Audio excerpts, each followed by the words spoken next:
Hello friends, मैं doctor Ashish Agarwal currently working as a consultant paediatrician and paediatric intensivist at Indus group of hospital. आज हम इस video में flu और उसकी वैक्सीन इन चिल्ड्रन के बारे में डिस्कस करेंगे। So what is flu? Flu is nothing but it is a seasonal influenza. ये एक तरह का वायरल इन्फेक्शन है जो इन्फ्लुएंजा ए और बी के वजह से होता है। जैसे कि आपने देखा था कोविड-19, वो भी एक रेस्पिरेटरी वायरल इन्फेक्शन था सिमिलर टू फ्लू। सो इसमें जनरली रेस्पिरेटरी वायरल इन्फेक्शन खांसी जुकाम होके लंग्स में निमोनिया जनरली कॉज करता है एज ए कॉम्प्लिकेशन। सो ये जो फ्लू होता है वो जनरली विंटर मंथ्स में होता है। अगर आप यूएस यूरोप में देखोगे तो जनरली हर साल विंटर्स मंथ्स में ये फ्लू इन्फेक्शन होता है और इसकी वजह से काफी बच्चों में कॉम्प्लिकेशंस होती है, स्पेशली 5 साल के नीचे के बच्चों में।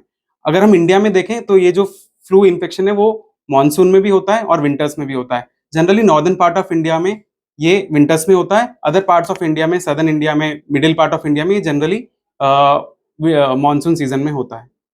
अब हम बात करेंगे फ्लू के क्या लक्षण होते हैं, आप कैसे फ्लू को आइडेंटिफाई करोगे चिल्ड्रन में। सो जनरली फ्लू में फीवर होता है, खांसी जुकाम होता है और उसके साथ साथ छोटे बच्चों में 1 साल 2 साल के बच्चों में GI manifestation like vomiting, diarrhoea, ये कॉमन होता है। उसके साथ साथ इरिटेबिलिटी, या फिर थोड़ा सा बड़ा बच्चा जो बोल पाता है, 3-4 साल का बच्चा, वो headache, body pens, joint pains, ये सारे लक्षण फ्लू के होते हैं।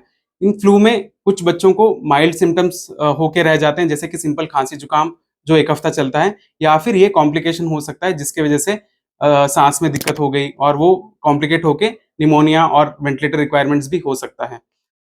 सो फ्लू फ्लू रिलेटेड कॉम्प्लिकेशंस क्या हो सकती हैं, जैसे कि हमने बात की कि लेस देन 5 ईयर्स में फ्लू की वजह से बच्चों में कॉम्प्लिकेशंस हो सकते हैं। सो मोस्ट कॉमन कॉम्प्लिकेशन जो फ्लू की वजह से होती है वो होता है pneumonia requiring ventilatory support.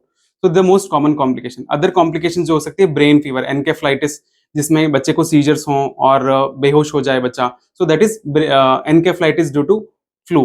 Third complication, किसी को अस्थमा है तो वो वर्सनिंग अस्थमा कर सकता है। Then common complication diarrhoea, loose stools और वॉमिटिंग होकर डिहाइड्रेशन बिकॉज ऑफ फ्लू, ये छोटे बच्चों में जनरली लेस देन 1 ईयर बच्चों में कॉमन कॉम्प्लिकेशन होती है। Other complications like liver failure और रीनल फेलियर, सो ये सारे कॉम्प्लिकेशंस फ्लू के वजह से हो सकते हैं। तो अब हम बात करेंगे फ्लू वैक्सीन के बारे में।